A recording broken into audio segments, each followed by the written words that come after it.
إن الحمد لله نحمده ونستعينه ونستغفره ونؤمن به ونتوكل عليه ونعوذ بالله من شرور أنفسنا ومن سيئات أعمالنا من يهده الله فلا مضل له ومن يضلل فلا هادي له وأشهد أن لا إله إلا الله وحده لا شريك له وأشهد أن محمدًا عبده ورسوله أما بعد فإن خير الحديث كتاب الله وخير الهدي هدي محمد صلى الله عليه وسلم وشر الأمور محدثاتها وكل محدثة بدعة وكل بدعة ضلالة وفي رواية وكل ضلالة في النار فأعوذ بالله السميع العليم من الشيطان الرجيم من همزه ونفثه ونفخه وهو القاهر فوق عباده ويرسل عليكم حفظه حتى إذا جاء أحدكم الموت توفته رسلنا وهم لا يفرطون اللهم أرنا الحق حقا وارزقنا اتباعه وأرنا الباطل باطلا وارزقنا اجتنابه اللهم علمنا ما ينفعنا وانفعنا بما علمتنا وارزقنا علما رب اشرح لي صدری ویسر لی امری واحلل عقدۃ من لسانی یفقہوا قولی۔ اس اللہ کے نام سے ابتدا جس کے ناموں کی کوئی انتہا ہی نہیں۔ ولو ان ما فی الارض من شجرۃ اقلام والبحر یمدہ من بعدہ سبعۃ ابحر ما نفدت کلمات اللہ۔ اس ذات اقدس پر کروڑوں درود و سلام ہوں جو تمام جہانوں کے لیے رحمت للعالمین بن کے آئے تھے۔ اللہم صلی علی محمد وعلی آل محمد کما صلیت علی ابراہیم وعلی آل ابراہیم انک حمید مجید وبارک علی محمد وعلی آل محمد کما بارکت علی ابراہیم وعلی آل ابراہیم انک حمید مجید۔ برادران اسلام، واجب الاحترام بزرگوں، دوستوں، عزیز ساتھیوں، لائق احترام ماؤں اور بہنوں، اللہ تبارک و تعالیٰ کا بے انتہا فضل و کرم ہے کہ دورہ ترجمہ قرآن کا جو سلسلہ ہم لوگوں نے رمضان المبارک کے بعد بھی جاری رکھا، یہ تسلسل کے ساتھ اللہ کی سعادت، اللہ تبارک و تعالیٰ کی فضل و کرم اور اس کی رحمتوں سے جاری و ساری ہے۔ اور یہ سعادت مجھے اللہ نے بخشی کہ میں سلسلہ وار ہفتہ واری جو ترجمہ قرآن کا درس شروع کیا، یہ آپ کے سامنے پیش خدمت ہے۔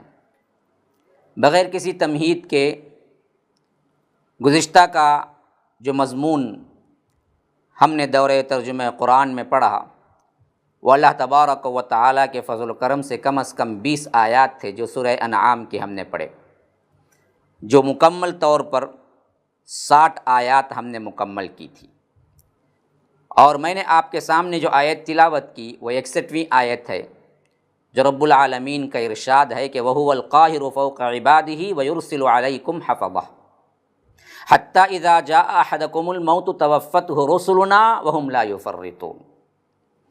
مضمون ذہن میں رہے، بات چل رہی تھی اللہ تبارک و تعالیٰ کے عظمت کی، توحید کی، شرک کی تردید کی، اور جناب محمد الرسول اللہ صلی اللہ علیہ وسلم پر اعتراضات کے جوابات کی، خاص طور پر رسالت کے اعتبار سے، معجزہ دکھلانے کے اعتبار سے ان لوگوں کی جو ضد تھی، اس پر اللہ تبارک و تعالیٰ کے جو جوابات تھے، اور ایک گونا اللہ کے رسول صلی اللہ علیہ وسلم کو ڈھارس تھی کہ آپ اپنا کام کرتے جائیے۔ اللہ تبارک و تعالیٰ کو معلوم ہے جب جو ان کے لیے معجزہ اتارنا ہے یا نہیں ہے۔ پھر اس کے بعد اللہ تبارک و تعالیٰ نے ہدایت کن کے لیے، ضلالت کن کے لیے، یہ تمام چیزیں آپ کے سامنے آ چکی ہیں۔ اب مضمون بھی رب العالمین ہی کی عظمت سے شروع ہو رہا ہے۔ فرمایا کہ وَهُوَ الْقَاهِرُ فَوْقَ عِبَادِهِ، وہ اپنے بندوں پر پوری طرح غالب ہے، اور وَيُرْسِلُ عَلَيْكُمْ حَفَظَةً، اور وہ تمہارے پر نگہبان بھیجتا رہتا ہے۔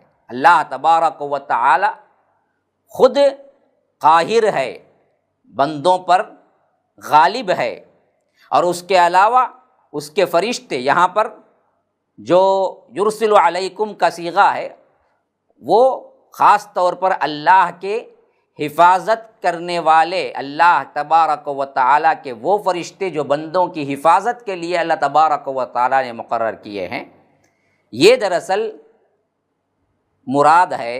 اور اللہ تبارک و تعالیٰ فرما رہا ہے کہ اللہ کی مشیت سے انسان کو جو مدت زندگی اس دنیا میں ملتی ہے اس وقت تک تو وہ زندہ رہنا ہے نا، اس واسطے ہم حفاظت کے لیے اپنے فرشتے بھی بھیجتے رہتے ہیں جو تمہارے باڈی گارڈ کی حیثیت سے ہر وقت موجود رہتے ہیں۔ سورہ رعد میں اس کی تفصیل آئی ہے، لَهُ مُعَقِّبَاتٌ مِّن بَيْنِ يَدَيْهِ وَمِن خَلْفِهِ، وہ معقبات ہوتے ہیں، وہ آگے پیچھے، یحفظونہ من امر اللہ، اللہ تبارک و تعالیٰ کے اذن سے بندے کی حفاظت کرتے ہیں۔ اسی واسطے کئی بار ہمیں ایسا محسوس ہوتا ہے کہ کوئی حادثہ پیش آتا ہے انسان کو اور اس کے بچنے کی 1% کی امکان نہیں ہوتی، اور ایسا معلوم ہوتا ہے کہ بظاہر اس امکان نہ ہونے کے بھی یوں محسوس ہوتا ہے کہ کسی نے کیا ہے ہاتھ پکڑ کے اس حادثے میں سے اس کو بچا لیا ہو، کھینچ لیا ہو۔ یہ حفاظت رب العالمین کی طرف سے ہوتی ہے، اور یہ اس واسطے ہوتی ہے کہ تاکہ وہ وقت مقررہ تک جیے۔ تو معلوم ہوا کہ وقت مقررہ سے پہلے کوئی انسان مرنا چاہے تو بھی مر نہیں سکتا۔ بعض لوگوں کو آپ نے دیکھا ہوگا کہ زندگی سے بیزار ہو کے کئی بار خودکشیاں کرنے کی کوشش کرتے ہیں لیکن پھر بھی بچ جاتے ہیں، اور کئی وہ لوگ ہیں جو جینے کی خواہش میں اپنے آپ کو انتہائی محفوظ مقامات کے اندر بند کر لیتے ہیں لیکن پھر بھی بچ نہیں سکتے، مر جاتے ہیں۔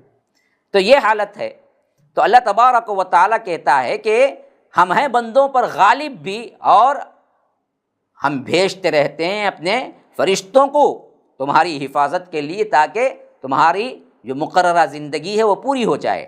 ہاں جب پوری ہو جاتی ہے نا، حتیٰ اذا جاء احدکم الموت، یہاں تک کہ جب تم میں سے کسی کی موت آ جاتی ہے، توفتہ رسلنا وہم لا یفرطون، ہمارے بھیجے ہوئے فرشتے برابر وقت مقررہ پر روح کو قبض کر لیتے ہیں، اور اس میں کبھی کوئی کوتاہی نہیں ہوتی، ایک لمحہ آگے پیچھے نہیں ہو سکتا اگر مدت آ گئی۔ لکل امۃ اجل اذا جاء اجلہم لا یستأخرون ساعۃ ولا یستقدمون، ایک لمحہ نہ آگے نہ ایک لمحہ نہ پیچھے، برابر وقت مقررہ پر۔ اور یہاں پر ایک بات نوٹ کرنے کی قابل وہ یہ ہے کہ حتیٰ اذا جاء احدکم الموت توفتہ رسلنا وہم لا یفرطون، کہ فرمایا کہ جب ہم تم میں کی کسی کی موت آ جائے تو ہم کیا کرتے ہیں، ہمارے بھیجے ہوئے فرشتوں کو بھیجتے ہیں۔ رسل کا لفظ آیا ہے تو معلوم ہوا یہ پوری ایک ٹیم ہے جو ارواح کو نکالنے کے سلسلے میں مصروف رہتی ہے۔ تو ملک الموت جن کا نام ہے وہ اس ٹیم کے بڑے ہیں، یہ کوئی ایک فرشتے کا کام نہیں ہے بلکہ پورے فرشتوں کی ایک ٹیم ہے جس کے بڑے افسر ملک الموت ہیں۔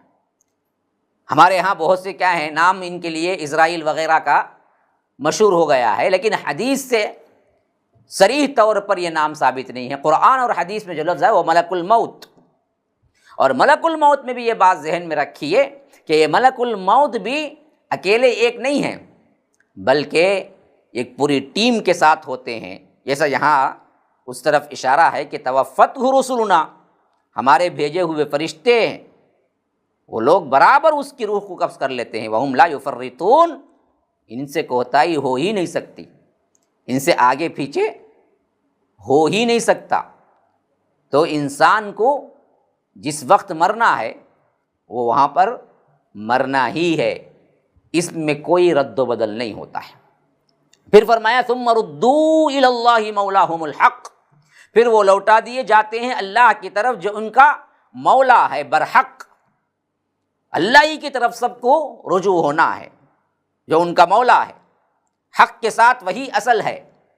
ہاں الا لہ الحکم وہو اسرع الحاسبین، آگاہ ہو جاؤ فیصلے کا اختیار اسی کے ہاتھ میں ہے، اور حساب کرنے والوں میں سب سے بڑھ کر تیز حساب کرنے والا، اسرع الحاسبین، یعنی بعض لوگوں کو شبہ ہوتا ہے نا جی کہ ہم نے تو کیا ہے 15 سال کی زندگی یا بلوغت کی عمر 14 سال میں شروع ہوئی یا اگر 13 سال میں شروع ہوئی، پھر کوئی 50 سال جیا، کوئی 60، کوئی 70، کوئی 80، اتنے سال کی ایک ایک حرکت اللہ کہاں دراصل کیا ہے محفوظ رکھے گا؟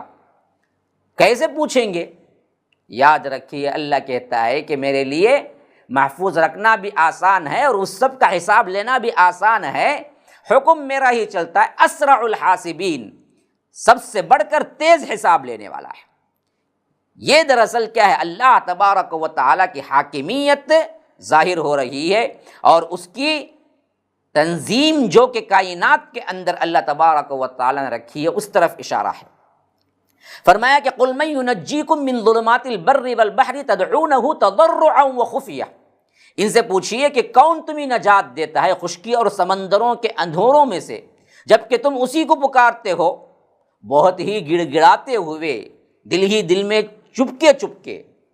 یعنی انسان کتنا بھی مشرک ہو جائے، غیروں کو پکارنے والا بن جائے، لیکن جب بڑی مصیبت آتی ہے تو اس وقت اس کی یہ حالت ہوتی ہے جو یہاں قرآن ذکر کرتا ہے، مَن يُنَجِّيكُم مِّن ظُلُمَاتِ الْبَرِّ وَالْبَحْرِ، کون تمہیں نجات دیتا ہے زمین کے اندر یا سمندروں کے اندھیروں میں، جب کوئی تمہیں بچانے والا نظر نہیں آتا، کوئی بڑی مصیبت میں پھنس جاتے ہو تو اس وقت پکارتے ہو تو کس کو پکارتے ہو؟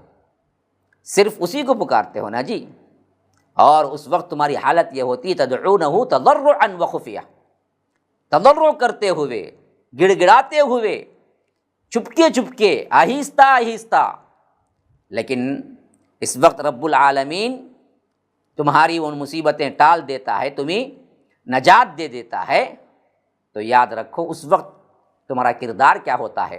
لئن انجانا من هذه لنکونن من الشاکرین، کہتے ہیں کہ اگر اللہ نے ہمیں ان سے بچا لیا تو ہم ضرور شکر گزار بن کر رہیں گے، ساتھ میں دعائیں بھی کر رہے ہیں، روتے ہیں، گڑ گڑا بھی رہے ہیں، ساتھ میں یہ الفاظ بھی کہہ رہے ہیں کہ اللہ اگر اس بلا سے نجات دے دی تو لنکونن من الشاکرین، کہ ہم کیا ہوں گے؟ اے اللہ تیرے ہی شکر گزار ہوں گے۔ تو اللہ کہتا ہے قُلِ اللَّهُ يُنَجِّيكُم مِّنْهَا وَمِن كُلِّ كَرْبٍ ثُمَّ أَنْتُمْ تُشْرِكُونَ، کہیں اللہ ہی نجات دیتا ہے تمہیں اس سے اور ہر تکلیف سے، لیکن تم بدبخت ہو کے پھر آ کر شرک کرنے لگتے ہو۔ بلا ٹل گئی تو فلاں قادر شاہ ولی کو پکارنے لگے، کالے شاہ ولی کو پکارنے، عبد القادر جیلانی کو پکارنے لگے، یا کہنے لگے کہ فلاں پیر نے مجھے بچا دیا۔ جب مصیبت آئی تو مشرکین مکہ کا یہ معاملہ یہی تھا کہ مصیبت اگر گلے پڑ جائے تو اس وقت خالص ہو کر اللہ کو پکارتے تھے، لیکن جب اللہ نجات دے دیتا تھا تو اس وقت زمین پر اللہ کے ساتھ شریک کرنے لگتے تھے۔ آج ہمارے مسلمانوں کا بھی یہی معاملہ ہے کہ بڑی مصیبتیں آ جائی تو اللہ اللہ ہی کرتے ہیں، لیکن جب مصیبت ٹل جاتی ہے تو پھر شرک کرنے لگتے ہیں، اللہ کے ساتھ دوسروں کو بھی شریک کرنے لگتے ہیں اور کہتے ہیں کہ اس کی وجہ سے، اس کی وجہ سے، فلاں کی وجہ سے ہماری نجات ہو گئی۔ تو یہ دراصل اللہ تبارک و تعالیٰ انسان کی فطرت اور انسان کے اندر کی یہ گمراہی اللہ تبارک و تعالیٰ بتا رہا ہے کہ دیکھو تمہارے اندر کا یہ نفس ہے جو دراصل تمہیں شرک پر آمادہ کرتا ہے، ورنہ چھوٹی مصیبت ہو، بڑی مصیبت ہو، قُلِ اللَّهُ يُنَجِّيكُم مِّنْهَا وَمِن كُلِّ كَرْبٍ، کہہ دیجئے صاف اللہ ہی یہ نجات دیتا ہے تمہیں ہر اس چیز سے، ہر اس تکلیف سے، ہر اس کرب سے، خواہ وہ چھوٹی یا بڑی، لیکن تم ہو کے مصیبت ٹل جانے کے بعد اللہ تبارک و تعالیٰ سے شرک کرنے لگتے ہو، دوسروں کو شریک ٹھہراتے ہو۔ اب اگلی آیت وہ آیت ہے جو بہت اہم ترین مقام ہے، جس میں فرمایا گیا کہ اللہ تبارک و تعالیٰ مفسد قوموں کا یا نافرمان قوموں کے ساتھ عذاب کا جو معاملہ کرتا ہے وہ 3 طریقوں کا ہوتا ہے، جس کو عام طور پر لوگ عذاب نہیں سمجھتے، لیکن وہ بھی عذاب کی ایک شکل ہے۔ وہ کیا 3 طریقے ہیں؟ فرمایا کہ قُلْ هُوَ الْقَادِرُ عَلَىٰ أَن يَبْعَثَ عَلَيْكُمْ عَذَابًا مِّن فَوْقِكُمْ، کہہ دیجئے کہ وہ قادر ہے، وہ پوری طاقت رکھتا ہے اس پر کہ تم پر عذاب بھیج دے اوپر سے، من فوقکم یعنی آسمان سے کوئی بجلی یا آسمان کی کوئی کڑک یا آسمان سے کیا ہے ایسی بارش جس سے تم اپنا سب کچھ کھو دو۔ ایسی بہت سی چیزیں آسمان سے اللہ تبارک و تعالی عذاب کی شکل میں نازل کرتا ہے۔ او من تحت ارجلکم، یا تمہارے قدموں کے نیچے سے، زمین پھٹ سکتی ہے، زلزلہ آ سکتا ہے، شہروں کے شہر، بستیوں کی بستیاں دھس جاتے ہیں۔ اچھا، یہ دو شکلیں تو ہمارے ذہنوں میں ہیں عذاب کی شکل کا، لیکن تیسرا جو ہے نا وہ بالکل محو ہو چکا ہے، حالانکہ یہ بھی عذاب ہے۔ فرمایا کہ او یلبسکم شیعا ویذیق بعضکم بأس بعض، یا تمہیں گروہوں میں تقسیم کر دے اور ایک کی طاقت کا مزہ دوسرے کو چکھا دے، یعنی خانہ جنگی، فرقہ پرستی، ایک دوسرے پر کیا ہے لڑنا جھگڑنا، مسلمانوں کے اندر کی خانہ جنگی، یہ خود بھی اللہ تبارک و تعالیٰ کی طرف سے عذاب ہے، جس کو ہم بھلا چکے ہیں۔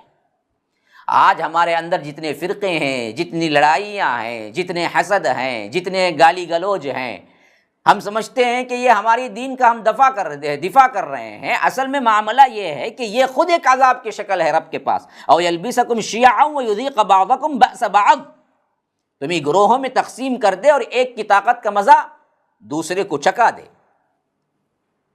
کئی ایسے خانہ جنگیاں تاریخ میں بڑے مشہور ہیں جو حنفی، شافعی، مالکی، حنبلی کے اعتبار سے ہوئے، اور دونوں گروہوں کا نقصان بہت بڑے پیمانے پر ہوا۔ یہ خانہ جنگی کی صورت عذاب ہے، یا اگر کسی زبان کے اعتبار سے لڑائیاں، مسلمان ہیں لیکن میری زبان الگ، تیری زبان الگ، کبھی کیا ہے قبائل کے اعتبار سے لڑائیاں، یہ سب کیا ہیں؟ یہ سب خود بھی اللہ کا عذاب ہے۔ انظر کیف نصرف الآیات لعلہم یفقہون، دیکھو کس طرح ہم اپنی آیات کو پھرا پھرا کر تمہیں بتاتے ہیں تاکہ تم سمجھو۔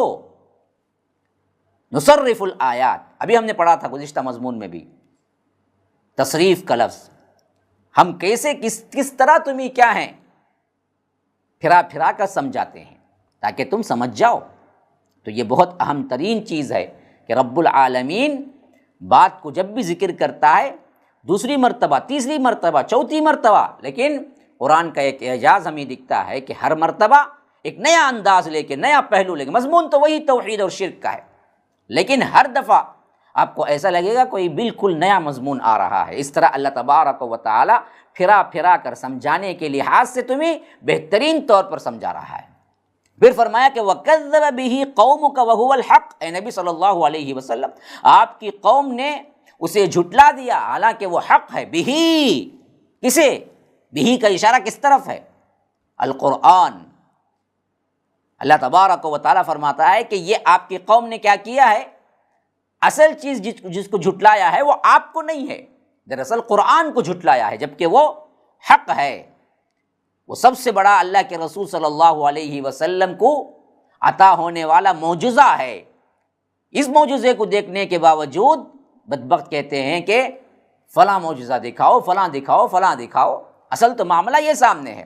قُلْ لَسْتُ عَلَيْكُمْ بِوَكِيلٍ، ان سے کہہ دیجئے کہ اب میں تمہارا ذمہ دار نہیں ہوں، یعنی اب دراصل یہ واقع ہو چکا ہے، تم پر قرآن نازل ہو چکا ہے اور تم نے حد درمی میں انکار کر دیا ہے۔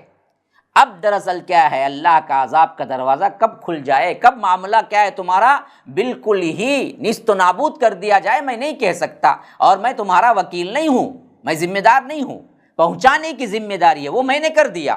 اب اس کے بعد اللہ تبارک و تعالیٰ کا عذاب آئے تو تم سب کے سب پکڑے جاؤ گے۔ لِكُلِّ نَبَإٍ مُسْتَقَرٌّ وَسَوْفَ تَعْلَمُونَ، ہر ایک بات کے لیے ایک مستقر ہے، ایک وقت مقرر ہے، اور ان قریب تمہیں معلوم ہو جائے گا۔ ہاں، جب عذاب شروع ہوگا تب پتہ چلے گا تم نے کون سی حق بات کا انکار کر دیا۔ جیسے فرمایا کہ وَإِنْ أَدْرِي أَقَرِيبٌ أَمْ بَعِيدٌ مَا تُوعَدُونَ، سورہ انبیاء کے اندر، کہ میں تو یہ نہیں جانتا کہ جس عذاب کی تمہیں دھمکی دی جا رہی ہے وہ بہت قریب آ چکا ہے یا ابھی دور ہے۔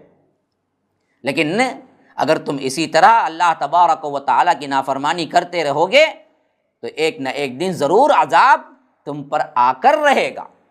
پھر فرمایا کہ جو لوگ اس دعوت کو سن کر بھی مذاق اڑاتے ہیں یا اعراض کرتے ہیں، ان کے ساتھ مسلمانوں کا رویہ کیا ہونا چاہیے؟ جیسا کہ نساء میں بھی ایک مرتبہ یہ مضمون آ چکا، وَإِذَا رَأَيْتَ الَّذِينَ يَخُوضُونَ فِي آيَاتِنَا فَأَعْرِضْ عَنْهُمْ حَتَّى يَخُوضُوا فِي حَدِيثٍ غَيْرِهِ، فرمایا کہ جب تم دیکھو لوگوں کو کہ وہ ہماری آیات میں مین میخ نکال رہے ہیں، ہماری آیات کے اندر بال کی کھال نکال رہے ہیں، جو مراد نہیں ہے وہ مرادیں لے رہے ہیں، مذاق اڑا رہے ہیں، تو فرمایا کہ تم بالکل بھی ان سے کنارہ کش ہو جاؤ. یخوضون فی آیاتنا فاعرض عنہم، فوری طور پر آپ اعراض کر لیجئے. جہاں قرآن کا مذاق ہو، جہاں آ کر قرآن کے منمانے تعویلات ہو رہے ہوں، تو اللہ تبارک و تعالی نے مسلمانوں کو حکم دیا کہ فوری طور پر تم وہاں سے نکل جاؤ، کنارہ کش ہو جاؤ. حتی یخوضوا فی حدیث غیرہ، یہاں تک کہ وہ کسی اور بات میں لگ جائیں. اللہ تبارک و تعالیٰ کے کلام کا مذاق چھوڑ دیں. اللہ تبارک و تعالیٰ کے کلام کے اندر جو مین میخ نکال رہے تھے اس کو چھوڑ دیں. تو وہ تب وہاں پر تم کچھ دیر بھی رہ سکتے ہو، لیکن اگر یہ معاملہ ہو تو فوری طور پر وہاں سے کنارہ کش ہو جاؤ. کیوں؟ فرمایا کہ وَإِمَّا يُنْسِيَنَّكَ الشَّيْطَانُ فَلَا تَقْعُدْ بَعْدَ الذِّكْرَى مَعَ الْقَوْمِ الظَّالِمِينَ. ایسا کبھی کبھی ہوتا ہے کہ تمہیں شیطان بھلا دیتا ہے. ایسے بد اخلاق لوگوں، بد کردار لوگوں کے پاس بھی کبھی کبھی ہم بھول سے بیٹھ جاتے ہیں، جہاں قرآن کا مذاق ہو رہا ہو، قرآن کے اندر منمانی تعویلات ہو رہے ہوں. تو اللہ تبارک و تعالیٰ نے اس بھول کی وجہ سے انسان کو ایکسکیوز دیا کہ دیکھو وَإِمَّا يُنْسِيَنَّكَ الشَّيْطَانُ، اگر تمہیں شیطان بھلا دے لیکن یاد آنے پر فوری اٹھ جاؤ. فَلَا تَقْعُدْ بَعْدَ الذِّكْرَى مع القوم الظالمین، کہ یاد آ جانے کے بعد ایسے ظالموں کے ساتھ کبھی نہ بیٹھنا. تھوڑا کبھی ایسا ہو گیا تو فوری طور پر یاد آ گیا، ارے یہاں پر تو کیا ہے جی، ان بدبختوں نے قرآن کا مذاق بنایا ہوا ہے، قرآن کے ساتھ کھلواڑ ہو رہا ہے اور مجھے پتہ ہی نہیں چلا. جیسے ہی احساس ہو فوری نکلو وہاں سے، چھوڑ دو وہاں کی محفل کو. وَمَا عَلَى الَّذِينَ يَتَّقُونَ مِنْ حِسَابِهِمْ مِنْ شَيْءٍ وَلَٰكِنْ ذِكْرَىٰ لَعَلَّهُمْ يَتَّقُونَ.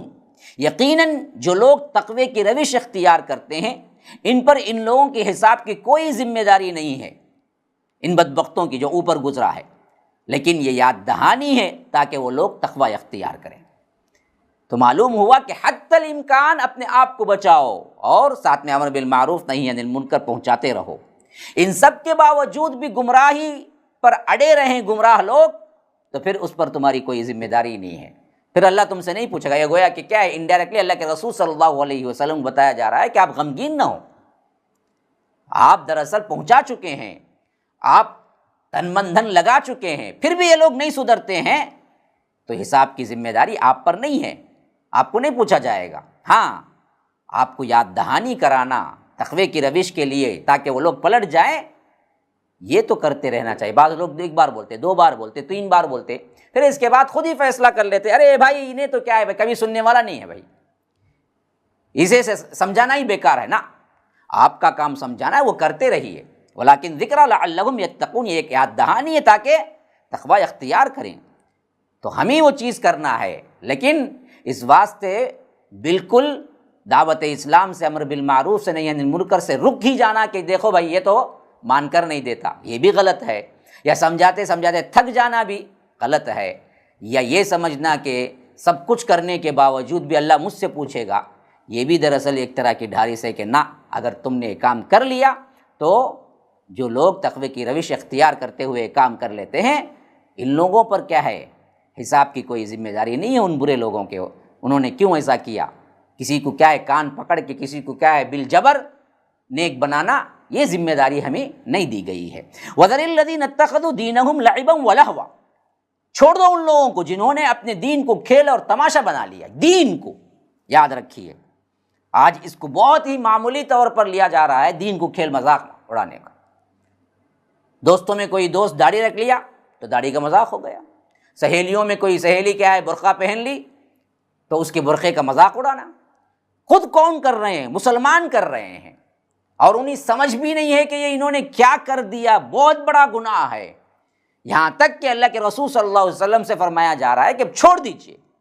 آج بھی ہمارے معاشرے میں ایسے لوگوں کی کمی نہیں ہے جو دین کے معاملے میں کبھی سنجیدہ نہیں ہوتے ہیں، ہر بات مذاق میں لیتے ہیں اور ہر بات مذاق میں اڑا دیتے ہیں. آپ سنجیدگی سے کہیے نا، دیکھیے بھائی یہ غلط ہے. آپ کسی شادی بیاہ میں چلے جائیں، وہاں کے رسومات کو دیکھ کے آپ کہیں کہ یہ غلط ہے، تو بس کان سے سن کے اس کان سے اس کان سے اڑا دیا جاتا ہے، اور مذاق میں ارے تم تو ہر ایک کو غلط بولتے جی، چلو، گویا کہ کیا ہے، سننا ہی نہیں چاہتا. تو ایسے افراد کے سلسلے میں رب فرما رہا ہے کہ وَذَرِ الَّذِينَ اتَّخَذُوا دِينَهُمْ، ان کو چھوڑ دو ان کے اس رویے کی وجہ سے جنہوں نے دین کو کیا ہے مذاق بنا لیا. وغرتہم الحیات الدنیا، اصل میں ان لوگوں نے دین کو مذاق کیوں بنایا؟ اصل کاس کیا ہے؟ دنیا کی زندگی نے انہیں دھوکے میں ڈال دیا ہے. کماؤ کماؤ جماؤ جماؤ کماؤ جماؤ کماؤ جماؤ کماؤ جماؤ، بس دین کی طرف رغبت ہی نہیں ہے.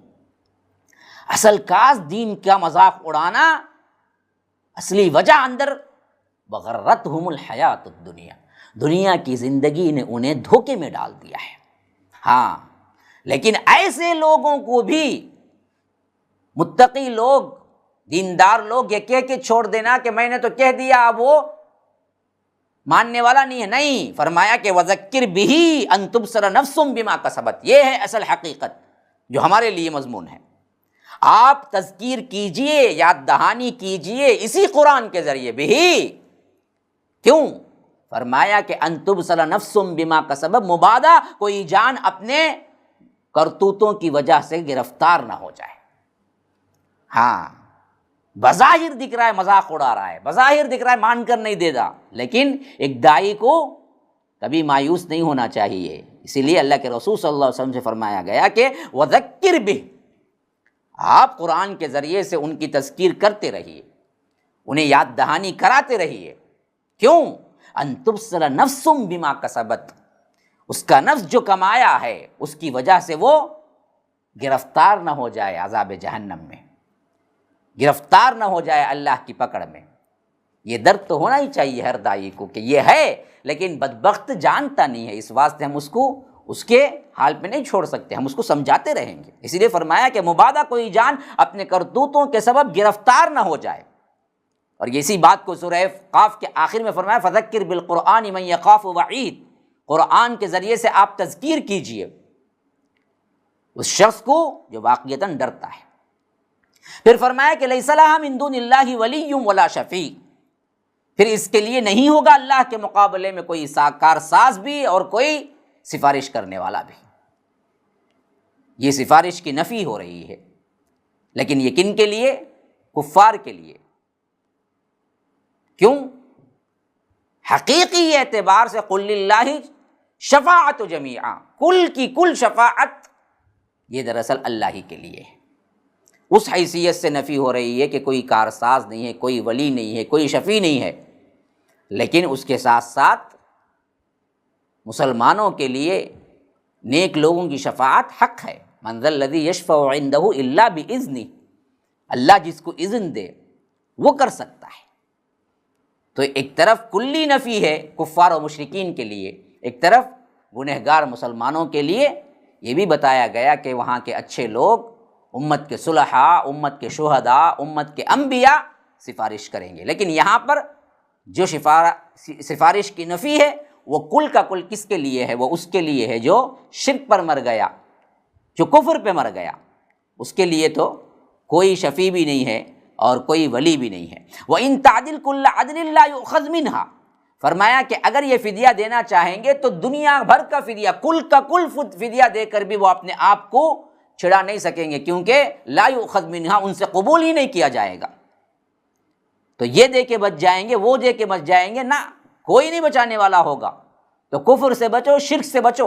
اولئک الذین ابسلوا بما کسبوا، یہی وہ لوگ ہیں جو گرفتار ہو چکے ہیں اپنے اپنے کرتوتوں کے پاداش میں، اپنے کاموں کے پاداش میں، اپنے برائیوں کے پاداش میں. لہم شراب من حمیم، ان کے لیے کھولتا ہوا پانی ہے. وعذاب علیم، اور دردناک عذاب ہے. بما کانوا یکفرون، اس کی پاداش میں جو یہ کفر کرتے تھے. پھر فرمایا اسی توحید کے مضمون کو آگے لے کے جا رہا ہے رب العالمین، فرما رہا ہے قل اندعو من دون اللہ ما لا ينفعنا ولا يضرنا ونرد على اعقابنا بعد اذ هدانا اللہ. یہ فرمایا کہ اے نبی صلی اللہ علیہ وسلم کہیے، کیا ہم پکاریں اللہ کو چھوڑ کر ان چیزوں کو جو ہمیں نفع دے سکتی ہے نہ نقصان؟ یعنی آپ ڈائریکٹ کہہ دیجئے کہ میں یہ کام کیسے کر سکتا ہوں، جبکہ اللہ تبارک و تعالی نے مجھے ہدایت دے دیا. تمہاری باتوں میں آ کر میں ان کو پکاروں جو مجھے نفع دے سکتے ہیں نہ کوئی نقصان دے سکتے ہیں. تو یاد رکھیے یہاں پر بتوں کا لفظ ہی نہیں آیا.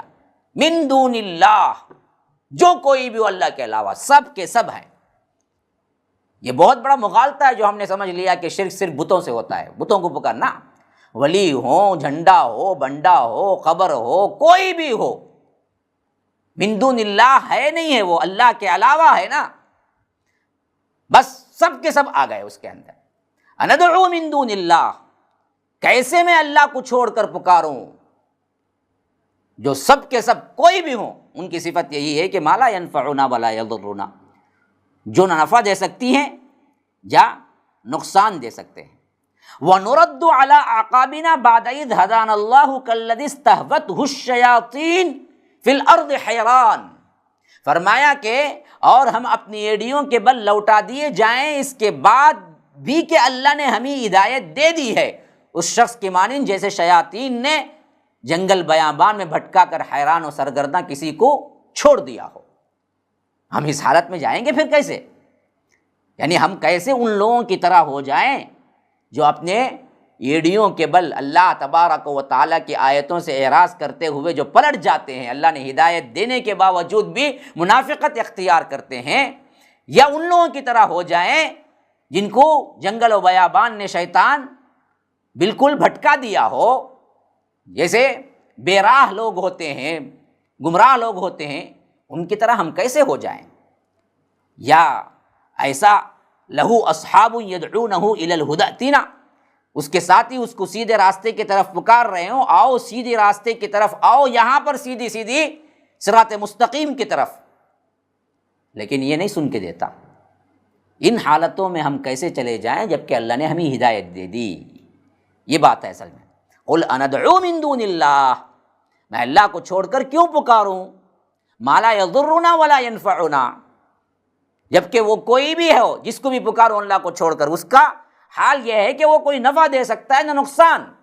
اگر میں ایسا کر دوں تو ان لوگوں کی طرح ہو جاؤں گا جو وَنُرَدُّ عَلَىٰ أَعْقَابِنَا، جو اپنی ایڑیوں کے بل پھر جاتے ہیں، بعد اذ ہدانا اللہ، اللہ ہدایت دینے کے بعد، جیسے منافق لوگ ہوئے، عبداللہ ابن ابی ہوا، یا نہیں تو ان لوگوں کی طرح ہو جاؤں میں کالذی استہوتہ الشیاطین، جو شیطان نے انہیں بہکا دیا ہو، بیابان میں انہیں کیا ہے، فی الارض حیران لہ اصحاب یدعونہ الی الہدی ائتنا، جنگل و بیابان میں راستہ بھٹک گئے ہوں، شیطان نے انہیں بھٹکا دیا ہو، اور اس کے جماعت کے لوگ اسے پکار رہے ہوں کہ دیکھو یہاں آ رہا ہے جی یہاں، لیکن اس کو سجائی نہیں دیتا کچھ۔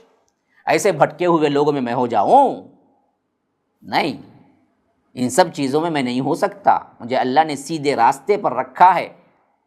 ہاں، جیسا کہ اللہ کے رسول صلی اللہ علیہ وسلم نے فرمایا کہ وَأَنَّ هَذَا صِرَاطِي مُسْتَقِيمًا قُلْ هَذِهِ سَبِيلِي عَلَىٰ بَصِيرَةٍ، اللہ تبارک و تعالیٰ کی طرف سے میں بالکل سیدھے راہ پر ہوں، پوری بصیرت کے ساتھ ہوں، میں اس طرح بھٹکے ہوئے لوگوں کے سے کام کیوں کر سکتا ہوں؟ تو فرمایا کہ لہو اصحاب یدعونہ الی الہدی ائتنا قل ان ھدی اللہ ھو الھدی وامرنا لنسلم لرب العالمین، کہہ دیجئے یقیناً اللہ تبارک و تعالیٰ کی ہدایت ہی اصل ہدایت ہے، اور ہمیں تو حکم ہوا ہے کہ ہم تمام جہانوں کے پروردگار کی طرف سے فرما برداری اختیار کریں۔ وامرنا لنسلم، ہمیں تو حکم ہی یہی ہوا ہے کہ تمام جہانوں کا پروردگار رب العالمین، تمام جہانوں کے پروردگار کے لیے اپنے آپ کو ہم فرما بردار بنا لیں، تابع و فرمان بنا لیں، یہی حکم ہمیں ملا ہے، اسی حکم پر ہم رہیں گے۔ اور ساتھ میں جو حکم ہمیں ملا ہے وَأَنْ أَقِيمُوا الصَّلَاةَ وَاتَّقُوهُ، اور یہ کہ نماز قائم کرو اور اللہ کا تقوی اختیار کرو، وَهُوَ الَّذِي إِلَيْهِ تُحْشَرُونَ، وہی ہے جس کی طرف تم سب کو جمع کیا جائے گا۔ وَهُوَ الَّذِي خَلَقَ السَّمَاوَاتِ وَالْأَرْضَ بِالْحَقِّ، وہی ہے جس نے پیدا کیا آسمانوں کو بھی اور زمین کو بھی پورے حق کے ساتھ۔ ہاں، یہ ہے اصل، یہ کھیل تماشا نہیں ہے، یہ کائنات کا پیدا کرنا پورے حق کے ساتھ اللہ تبارک و تعالیٰ نے اس کے انتظام میں، اس کا ایک بہت بڑا مقصد میں اللہ تبارک و تعالیٰ نے پیدا کیا ہے کہ یہاں پر تمہیں نیکی کمانا ہے، جنت کے لیے کوشش کرنا ہے، اور اللہ کے عذاب سے بچنا ہے۔ اور پھر کیا ہوگا؟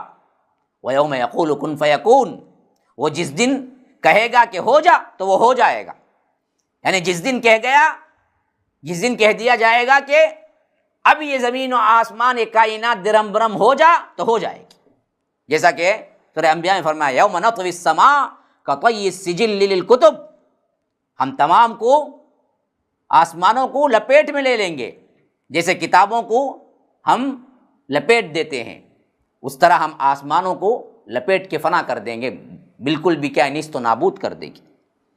تو جس دن ہم کہیں گے کائنات برباد ہو جائے تو بس آنے واحد کے اندر وہ کائنات برباد ہو جائے گی۔ وَيَوْمَ يَقُولُ كُن فَيَكُونُ قَوْلُهُ الْحَقُّ وَلَهُ الْمُلْكُ يَوْمَ يُنفَخُ فِي الصُّورِ، اسی کا فرمان ہی حق ہے اور اسی کے لیے ہوگی بادشاہی جس دن سور پھونکا جائے گا۔ یہ سور اصل میں کیا ہے؟ ایک سنگ ہے، سے اللہ کے رسول صلی اللہ علیہ وسلم نے فرمایا حضرت اسرافیل ابھی بھی اسے لیے تیار بیٹھے ہوئے ہیں کہ کب حکم ہو اور کب اس میں پھونک دیا جائے۔ جیسے ہی پھونکا جائے گا کائنات درم برم ہو جائے گی۔ تو اللہ تعالیٰ کہتا ہے وَلَهُ الْمُلْكُ يَوْمَ يُنفَخُ فِي الصُّورِ، اسی کے لیے بادشاہی ہوئے جس دن سور پھونکا جائے گا۔ اس میں ایک طرف اشارہ بھی ہے، آج اس کی بادشاہی نہیں ہے کیا؟ آج بھی ہے، لیکن آج کچھ اختیار خود اللہ نے چاہ کے دیا ہے انسان کو، لیکن اس دن یوم قیامت کے دن خالص اور خالص اللہ ہی کی بادشاہی ہوگی، کوئی نہیں ہوگا دوسرا، کسی کو کوئی اختیار نہیں ہوگا۔ تو اسی لیے فرمایا وَلَهُ الْمُلْكُ يَوْمَ يُنفَخُ فِي الصُّورِ عَالِمُ الْغَيْبِ وَالشَّهَادَةِ وَهُوَ الْحَكِيمُ الْخَبِيرُ، وہ تمام غیب اور کھلی باتوں کا، ظاہر باطن ہر چیز کا، غیب کا بھی جاننے والا ہے اور جو حاضر ہے اس کا بھی جاننے والا ہے، وہ کمال حکمت اور ہر شے سے باخبر ہے۔ وَهُوَ الْحَكِيمُ الْخَبِيرُ، وہ حکیم بھی ہے لیکن اسی کے ساتھ ساتھ وہ باخبر بھی ہے۔ اب یہاں سے حضرت ابراہیم علیہ السلام کا وہ قصہ شروع ہو رہا ہے جو کہ توحید کے دعوت اور قوم کو انہوں نے کس طرح سمجھایا اور مشرک قوموں کے ساتھ انبیاء کس طرح کا سلوک کرتے تھے، کس طرح انہیں سمجھاتے تھے، کتنا نرم رویہ اختیار کرتے تھے، اس کا مضمون یہاں پر اللہ تبارک و تعالی لا رہا ہے۔ فرمایا کہ وَإِذْ قَالَ إِبْرَاهِيمُ لِأَبِيهِ آزَرَ أَتَتَّخِذُ أَصْنَامًا آلِهَةً، یاد کرو جب یہ کہا تھا ابراہیم نے اپنے باپ آزر سے، کیا تم ان بتوں کو اپنا معبود بنا لیا ہے؟ تم دیکھتے نہیں ہو یہ کون ہے؟ خود اپنے ہاتھوں سے بنایا ہے، نہ سنتے ہیں نہ دیکھتے ہیں، تم نے خود مٹی لی، تم نے خود ہاتھوں سے بنایا اور تم خود پوچھنے لگے، یہ کون سی عقل والی بات ہے؟ ہمارا بھی حال یہی ہے، کسی کوئی جھنڈا کھڑا کرتا ہے تو دیکھو وہ خود پھول لگاتا ہے، وہ خود پینٹ کرتا ہے ہرا پینٹ، پھر وہ خود کیا ہے ہاتھ اٹھا کے کیا ہے چومنے لگتا ہے، وہ خود پیار کرنے لگتا ہے۔ اگر وہ جھنڈے میں کوئی طاقت تھی تو خود اپنے آپ کو پینٹنگ کیوں نہیں کروا لیا جی؟ لیکن انسان سوچتا نہیں ہے اس وقت، اگر اس جھنڈے میں کوئی پاور تھا تو اس پر لگائے گئے پھول ہی کم از کم کیوں نہیں مرجھا گئے، کیوں نہیں تازہ ہو گئے، کیوں مرجھا گئے، اتنا بھی نہیں سوچتا۔ جن قبروں کو جا کے تم چادریں چڑھاتے ہو، تم پھول کے ہار چڑھاتے ہو، ذرا غور کر کے دیکھو، اگر وہ قبر والے کے پاس اتنی طاقت ہے تو اپنے چڑھائے ہوئے پھول کو ہی تر و تازہ رکھ لینا، پھر چادر کیوں بدلاتے ہو؟ تو اتنی طاقت بھی ان کے پاس نہیں ہے نا۔ یہی حالت بتوں کے پوجنے والوں کی بھی تھی۔ تو اسی واسطے حضرت ابراہیم نے پوچھا، یہاں پر خاص طور پر یہ ذکر آیا کہ لِأَبِيهِ آزَرَ، گویا کہ معلوم ہو رہا ہے کہ اللہ تبارک و تعالی تورات کے اندر حضرت ابراہیم علیہ السلام کے والد کا نام طارق آیا ہے، اور اسی معاملے میں اسی واسطے بہت سے لوگ جو شیعہ ہیں یا پسند کرتے ہیں شیعہ کو، ان بدبختوں نے بھی کیا کر دیا کہ یہاں پر واضح حضرت ابراہیم علیہ السلام کے والد کا نام آزر آنے کے انکار کر دیا اور کہا کہ ان کے والد کا نام تو طارق تھا، یہ دراصل یہ ان کے چچا ہیں، والد نہیں ہیں، حالانکہ بات بالکل بھی غلط ہے۔ یہاں اللہ تبارک و تعالی لِأَبِيهِ کہہ کر پھر نام لانے کی وجہ ہی یہ ہے، یا یوں سمجھ آتی ہے کہ تورات میں ان لوگوں نے حضرت ابراہیم علیہ السلام کے باپ کے نام کو بگاڑ دیا تھا، یا انہوں نے کیا کیا تھا، تحریف کر دیا تھا، تاریخ بنا دیا تھا۔ تو اس واسطے اللہ نے کہا کہ نہیں، وہ تاریخ نہیں، وہ آزر ہے۔ اب بدبختی یہ ہے کہ ہمارے بھی بعض لوگ کیا کیے پھر سے انہوں نے وہی روایات کو پکڑا اور کہا کہ دیکھو یہ تو کیا ہے، آزر باپ نہیں ہے، چچا ہے۔ کبھی کبھی چچا کو بھی کیا ہے، ابی کا لفظ، ابن کا لفظ استعمال ہو جاتا ہے عربی میں، اس واسطے وہ چچا ہے۔ حالانکہ یاد رکھیے یہ بالکل بات صحیح نہیں لگتی قرآن کی اس آیت سے۔ حضرت ابراہیم علیہ السلام کے باپ کا نام آزر ہے، جس کو رب نے یہاں پر خاص طور پر ذکر کیا ہے۔ فرمایا کہ آزرا تتخذ اصناما آلہہ، اپنے باپ آزر سے کیا تم ان بندوں کو اپنا خدا بنا رکھا ہے، ان معبودوں کو، ان اصنام کو خدا بنا لیا ہے۔ پھر خود ہی حضرت ابراہیم علیہ السلام گویا کہ اسٹیٹمنٹ دے رہے ہیں، انی اراک وقومک فی ضلال مبین، میں تو دیکھ رہا ہوں، میری تو رائے میں کیا ہے، آپ اور آپ کی قوم کھلی ہوئی گمراہی میں ہے۔ گویا کہ اس آیت سے معلوم ہو رہا ہے کہ اللہ کے رسول حضرت ابراہیم علیہ السلام اس وقت نبوت پا چکے ہیں اور دعوت کے سلسلے میں وہ اپنے باپ اور اپنی قوم کو سمجھانے میں لگ چکے ہیں۔ تو پھر آگے آنے والے قصے کی جو باتیں ہیں، اس کو بہت سے لوگوں نے یہ سمجھا کہ حضرت ابراہیم دراصل شروع میں اس طرح کیا ہے، چھوٹے چھوٹے خداؤں کو مانتے ہوئے ایک خدا پر آئے۔ یہ بالکل غلط بات لگتی ہے جو یہاں پر قرآن میں ذکر ہے۔ اس کو ایسے سمجھنا چاہیے کہ سمجھانے کے لیے حضرت ابراہیم نے حکمت کے انداز کو اختیار کیا، ورنہ تو حضرت ابراہیم کا عقیدہ ہرگز بھی نہیں ہو سکتا، کیونکہ کوئی نبی کبھی بھی کسی بھی زمانے میں، خواہ نبوت سے پہلے یا نبوت کے بعد، شرک کا کوئی فعل نہیں کرتا۔ اگر ہم نیچے آنے والی آیات کو یہ سمجھیں کہ یہی عقیدہ حضرت ابراہیم کا تھا، جو بتدریج آگے بڑھتے بڑھتے ایک خدا کو مانے، تو صراحتاً بات سیدھی سیدھی ہو جائے گی کہ حضرت ابراہیم بھی ایک زمانے میں شرک کا عقیدہ رکھتے تھے، نعوذ باللہ۔ اور یہاں پر اوپر کہنے پر انی اراک وقومک فی ضلال مبین، اللہ تبارک و تعالیٰ کے فضل و کرم سے یہ بات بالکل صحیح طور پر فٹ ہو رہی ہے کہ میری رائے میں آپ اور آپ کی قوم کھلی گمراہی میں مبتلا ہے، کا معنی یہ ہے کہ اللہ تبارک و تعالیٰ مجھے صحیح ہدایت دے چکا اور بالکل کیا ہے، توحید پر قائم ہوں۔ اچھا اب آگے سنیے، فرمایا کہ وَكَذَلِكَ نُرِي إِبْرَاهِيمَ مَلَكُوتَ السَّمَاوَاتِ وَالْأَرْضِ، اور ہم اسی طرح دکھاتے رہے ابراہیم کو آسمان اور زمین کے ملکوت، نظام۔ ملکوت پورا نظام مراد ہے، کائنات کا جو نظام ہے، اللہ تبارک و تعالیٰ کس طرح فرشتوں کے ذریعے اس کو چلا رہا ہے، جو ہم سے بالکل پوشیدہ ہے۔ یہ اللہ تبارک و تعالیٰ نے اپنے مخصوص انبیاء کو مختلف اوقات میں اس نظام کا مشاہدہ کرایا، جو حضرت محمد الرسول اللہ صلی اللہ علیہ وسلم کو معراج میں کروایا۔ گویا کہ یہ حضرت ابراہیم علیہ السلام کی ایک معراج تھی، جس میں وہ کائنات کا پورا نظام اللہ تبارک و تعالیٰ نے بتایا۔ کیوں؟ وَلِيَكُونَ مِنَ الْمُوقِنِينَ، فرمایا کہ تاکہ وہ پوری طرح یقین کرنے والوں میں سے ہو جائیں کہ یہ کام کیوں ہوتا ہے، انبیاء کو معراج اور مشاہدے کیوں کرائے جاتے ہیں۔ فرمایا کہ وہ یقین کامل کی حیثیت سے آ جائیں، وہ اس حیثیت سے ایمان اور عقیدے میں پختہ ہو جائیں، جو دیکھ کر ایمان ہوتا ہے وہ دیکھنے والوں کے لسٹ میں آ جائے، حجت قائم کر سکے، اس حد تک پختہ یقین ہو جائے۔ تو حضرت ابراہیم علیہ السلام کو بھی اللہ تبارک و تعالیٰ نے اپنے نظام کے بہت سے مشاہدے کروائے۔ جب یہ آیت بھی دلالت کرتی ہے کہ اس وقت نبوت مل چکی تھی اور دعوت شروع ہو چکی تھی، اور اللہ تبارک و تعالیٰ نے اپنے قرب خاص کے لحاظ سے بہت سے چیزوں سے جو پوشیدہ ہیں نظام کائنات کے، حضرت ابراہیم کو بتا دیا تھا۔ پھر اس کے بعد اب یہ تفصیل آ رہی ہے جس کو ہمیں سننا ہے۔ تو اب سننے کے بعد بات بالکل آپ کے ذہنوں میں بیٹھ جائے گی کہ یہ دراصل حضرت ابراہیم کا عقیدہ نہیں بیان ہو رہا ہے، یا تدریجی حضرت ابراہیم علیہ السلام ایمان نہیں لائے، بلکہ یہ سمجھانے کا ایک میتھڈ تھا جو حضرت ابراہیم علیہ السلام نے یہاں قوم کے لیے اختیار کیا تھا۔ کیونکہ ان کی قوم جو تھی نا، ان میں کے بعض تھے ستارہ پرست، قدرتی مناظر، سورج کو پوجا کرنے والے، اور بعض تھے بتوں کو پوجا کرنے والے، اور بعض تھے سیدھے سیدھے بادشاہ کو بھی پوجنے والے، جو کہ اس وقت نمرود تھا۔ تو تینوں قسم کے لوگ تھے۔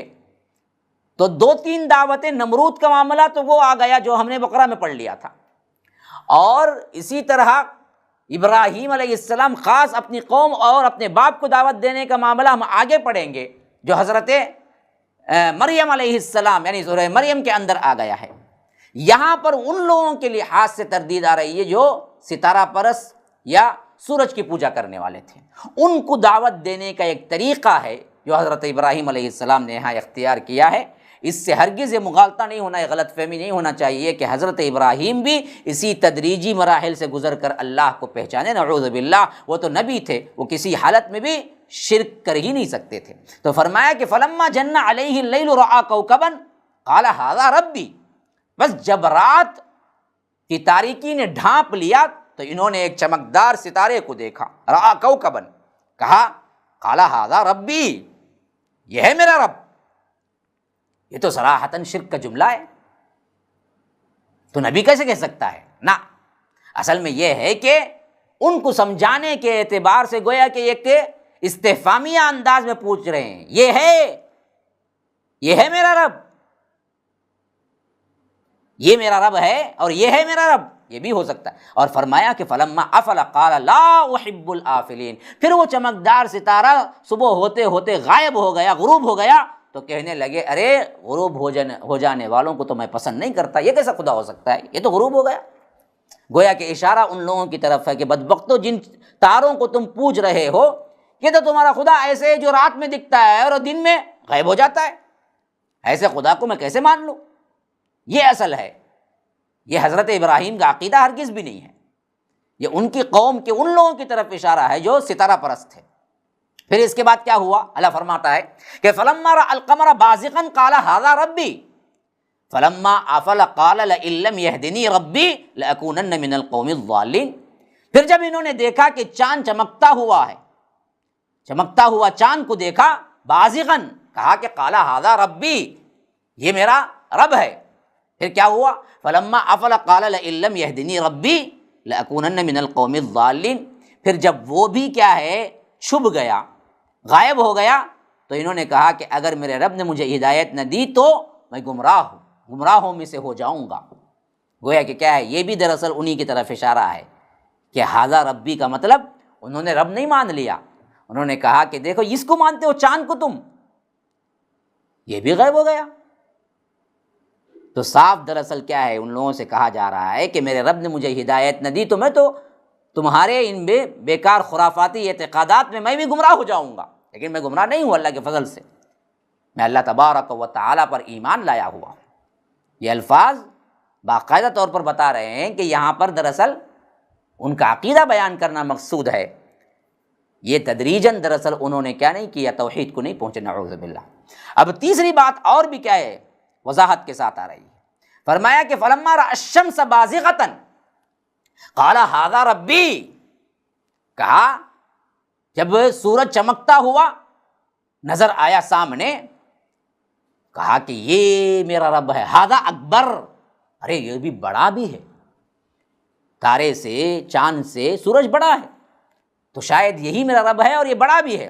لیکن فلما افلت، جب وہ غروب ہو گیا، وہ بھی غائب ہو گیا، قال یا قوم انی بریء مما تشرکون، تو انہوں نے کہا کہ اے میری قوم کے لوگوں، میں اعلان برات کرتا ہوں ان سب سے جنہیں تم شریک ٹھہراتے ہو، ان سب شریکوں سے میں بیزار ہوں۔ یہ گویا کہ ایک تدریجی طور پر سمجھانے کا انداز ہے ان ستارہ پرست یا آ کر ان قدرتی مناظر کی پرستش کرنے والے، ان کیا ہیں چاند کی پرستش کرنے والے، سورج کی پرستش کرنے والے، ان لوگوں کو سمجھانے کا ایک انداز حضرت ابراہیم علیہ السلام نے یہ اختیار کیا کہ اچھا تم کہتے ہو تو ہم کہتے ہیں نا جی فرض مان لو، چلو کہتے ہیں نا بعینی اسی طرح ہے، چلو تم نے یہ کہا نا، چلو مان لو، لیکن یہ تو غائب ہو گیا، ستارہ تو گیا۔ پھر کہتے ہو کہ چاند ہے، چلو مان لو چاند ہے، ارے یہ بھی تو چلے گیا، ہاں رات کا وقفہ، چاند کا وقفہ کم ہے۔ پھر سورج آیا، سورج بڑا بھی ہے، وقفہ بھی زیادہ ہے، پورا دن رہتا ہے، تو انہوں نے کہا کہ اچھا ھذا ربی ھذا اکبر، تو بڑا ہے، لیکن پھر گیا، وہ بھی چھپ گیا۔ تو اب دراصل کیا ہے، انہوں نے اپنے عقیدے کو پورا اظہار کر دیا کہ یا قوم انی بریء مما تشرکون، بدبختو سنو، جن کو بھی تم شریک ٹھہرائے ہو ان سب سے میں بری ہوں، یہ پورے کے پورے کیا ہیں، اللہ کی مخلوق ہیں، یہ خود الہ نہیں ہیں۔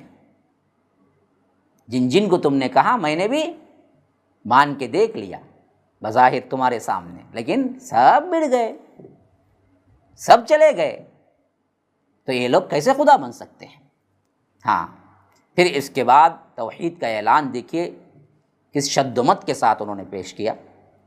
فرمایا انی وجہت وجہی للذی فطر السماوات والارض حنیفا وما انا من المشرکین، میں تو اپنا رخ کر لیا ہوں یکسو ہو کر اس ہستی کی طرف، یکسو ہو کر حنیفاً اس ہستی کی طرف، کون؟ جس میں آسمان اور زمین کو بنایا ہے، اور وما انا من المشرکین، میں ہرگز بھی مشرکوں میں سے نہیں ہوں، صاف کہہ دیا۔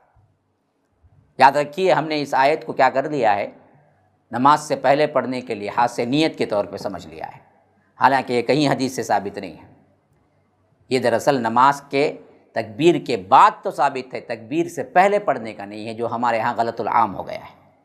لیکن وہ آیت جو ہم پڑھتے ہیں نا دعا کے طور پر، غلط جگہ پڑھتے ہیں، لیکن وہ یہاں کی ہی آیت ہے جو سورہ انعام سورہ نمبر 6 اور آیت نمبر 79 پر ہے، کہ جو حضرت ابراہیم علیہ السلام نے کہا تھا انی وجہت وجہی للذی فطر السماوات، دیکھو میں اپنے چہرے کو یکسو ہو کر صرف اور صرف رب العالمین کی طرف کر دیا۔ وہ فطر السماوات ہے، خلق السماوات نہیں آیا، فرمایا فطر السماوات۔ خلق کا مطلب پیدا کرنا ہے، فطرہ کا مطلب میں اور ایک اضافہ ہے، بغیر کسی مثال کے پیدا کرنا ہے، یہ ہے فطر۔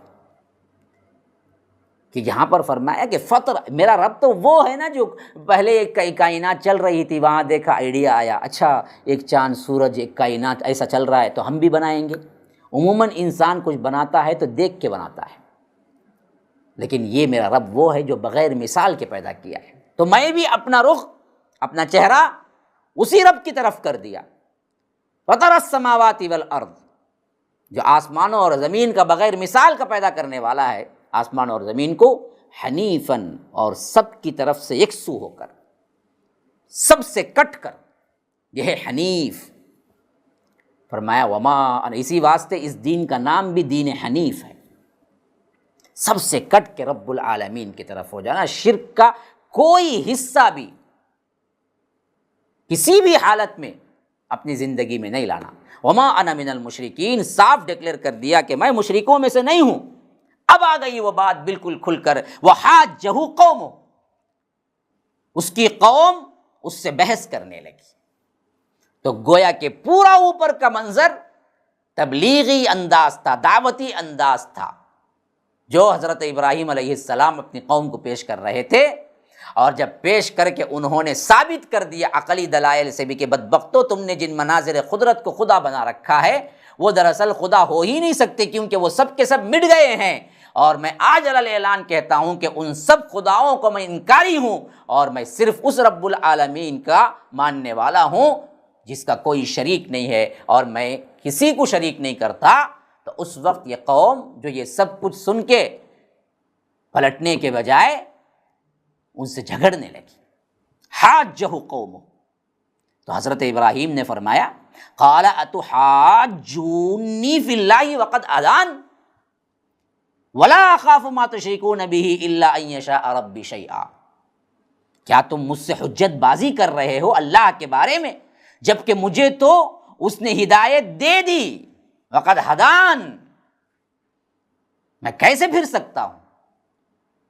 اللہ نے ہدایت دے دی، اللہ نے مجھے رسالت دی، اللہ تبارک و تعالی نے مجھے کیا ہے، ملکوت السماوات والارض بتایا، اب میں کیسے انکاری ہوں؟ تم اس معاملے میں مجھ سے جھگڑتے ہو۔ اور کہا کہ ولا اخاف ما تشرکون به الا ان یشاء ربی شیئا، اور مجھے کوئی خوف نہیں ہے ان ہستیوں کا جنہیں تم اس کا شریک ٹھہراتے رہے ہو، ان ہستیوں کے بارے میں جن کو تم اللہ تبارک و تعالیٰ کا شریک ٹھہرا رہے ہو، ان سے مجھے کوئی خوف نہیں ہے۔ ولا اخاف ما تشرکون به الا ان یشاء ربی شیئا، سوائے اس کے کہ میرا رب ہی کوئی بات چاہے، میں تمہارے بتوں سے ڈرنے والا نہیں ہوں۔ آج بھی کیا ہے، آپ توحید پر آ جائیں نا کہ فلاں کی لجت ہو جائے گی، فلاں کا معاملہ ہو جائے گا، فلاں کا کیا ہے غصہ ہو جائیں گے، فلاں پیر، لوگ ڈراتے ہیں، کوئی کچھ نہیں کر سکتا اللہ کے اذن کے بغیر۔ تو یہی کہا حضرت ابراہیم نے بھی، مجھے کوئی خوف نہیں ہے ان ہستیوں کا جنہیں تم اس کا شریک ٹھہرا رہے ہو۔ سوائے اس کے کہ میرا رب کچھ چاہے تو ہو سکتا ہے مجھے نقصان، میرا رب کچھ چاہے تو میرے خلاف کچھ ہو سکتا ہے۔ تمہارے معبودوں کا چاہنا نہ چاہنا کوئی حیثیت ہی نہیں رکھتا، نہ میں تمہارے معبودوں سے ڈرتا ہوں۔ وسع ربی کل شیء علما، فرمایا کہ میرا رب ہر شے کا علم، ہر شے کے بارے میں علم احاطہ کیا ہوا ہے، ہر شے پر اس کا علم چھایا ہوا ہے۔ وسع ربی کل شیء علما افلا تتذکرون، کیا تم نصیحت قبول نہیں کرتے؟ کیا تم لوگ نصیحت حاصل نہیں کرتے؟ تم لوگ تذکر نہیں کرتے؟ تم لوگ سوچتے کیوں نہیں ہو؟ وَكَيْفَ أَخَافُ مَا أَشْرَكْتُمْ وَلَا تَخَافُونَ أَنَّكُمْ أَشْرَكْتُمْ بِاللَّهِ مَا لَمْ يُنَزِّلْ بِهِ عَلَيْكُمْ سُلْطَانًا۔ اب یہ بہت اہم ترین بات ہے دعوتی مراحل میں جو یہ پیش آتی ہے، جس پر ہمیں کیا ہے پورے اعتماد کے ساتھ کھڑے ہونا ہے، وہ یہی ہے جو حضرت ابراہیم نے کہا ان مشرکوں سے، کہا کہ کیف اخاف ما اشرکتم، اور میں کیسے ڈروں ان سے جنہیں تم شریک ٹھہرا رکھا ہے، جبکہ تم اس بات سے نہیں ڈرتے کہ اللہ تبارک و تعالیٰ کے ساتھ شریک بنا لیے ہیں جس کی سند رب العالمین نے نہیں اتاری ہے۔ یہ ہے وہ بات جو ہر ایک داعی کو سمجھ لینا چاہیے توحید کی دعوت دیتے ہو۔ بدبختو تمہارے جو تم نے خود جن ولیوں کو بنا لیا، جن درگاہوں کو بنا لیا، جن کو چاہے جو طاقت دے ڈالی، میں کیوں ان سے ڈروں جبکہ تم بدبخت اللہ کے ساتھ شریک ٹھہراتے ہوئے ڈرتے نہیں ہو۔ تو توحید جو اپنے دل میں بٹھا لے وہ کسی سے نہیں ڈرتا، کوئی کسی کی لجت، کوئی کسی کے معاملے میں ٹانگ ہے، کوئی کیا ہے تمہاری قسمت کو بدلنے والا ہے سوائے رب العالمین کے، تمہارا کوئی بھی کچھ نہیں بگاڑ سکتا سوائے رب العالمین کے، تو ڈرنے کی کوئی ضرورت نہیں ہے۔ لوگ بہت ڈر خوف دلاتے ہیں، فلاں کا یہ ہو جائے گا، فاتحہ نہ کرے تو ان کی کیا ہے لجت پکڑ لیں گی، فلاں کام نہ کرے تو عرس نہ کرے تو تمہارا کیا ہے تجارت برباد ہو جائے گی، تم ایسا کرتے تھے پہلے اب نہ کرو تو تمہارا معاملہ چوپٹ ہو جائے گا، مر جائیں گے تمہارے بچے، فلاں کوئی کچھ نہیں کر سکتا۔ ارے بدبختو تم اللہ کا شریک ٹھہراتے ہوئے نہیں ڈرتے، میں یہ باطل معبودوں سے ڈر جاؤں؟ یہ ہے وہ بات جو حضرت ابراہیم یہاں کر رہے ہیں، کیف اخاف ما اشرکتم، کیوں ڈروں میں ان سے جن کو تم نے شریک ٹھہرا لیا ہے، جن کے پاس حقیقت میں کوئی قوت طاقت ہے ہی نہیں، جبکہ تمہارا حال یہ ہے کہ ولا تخافون انکم اشرکتم باللہ، تم اللہ کے ساتھ شریک کرتے ہوئے جو کہ حق معبود ہے، جس کو تمام طاقتیں اس کے قبضے قدرت میں ہیں، اسی کے حکم سے کائنات میں ذرہ ذرہ، کائنات میں پتا پتا، کائنات کے اندر حرکت حرکت، جنبش جنبش اسی کے حکم سے ہوتی ہے، تم اس سے نہیں ڈرتے، تو میں کیوں ڈروں تمہارے معبودان باطل سے؟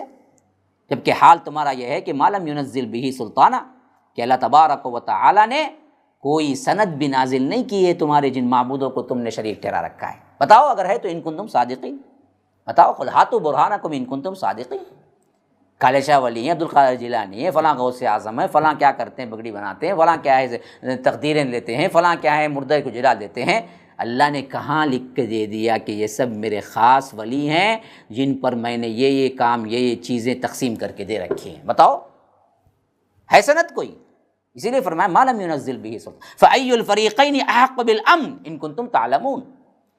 تو اب تم ہی جج کر لو، تم ہی سوچ لو، ہم دونوں فریق میں یعنی توحید اور شرک میں سب سے زیادہ امن کا حقدار کون ہے؟ اگر تم علم رکھتے ہو تو تم خود سمجھو، فأي الفریقین احق بالامن، امن کا حقدار کون ہے؟ توحید پر کامزن، توحید پر زندگی گزارنے والا، یا ایک رب کو چھوڑ کر کئی رب کئی خداؤں کو بنانے والا؟ کون امن کا حقدار ہے؟ ان کنتم تعلمون، اگر تم تھوڑا سا بھی علم رکھتے ہو تو بتاؤ۔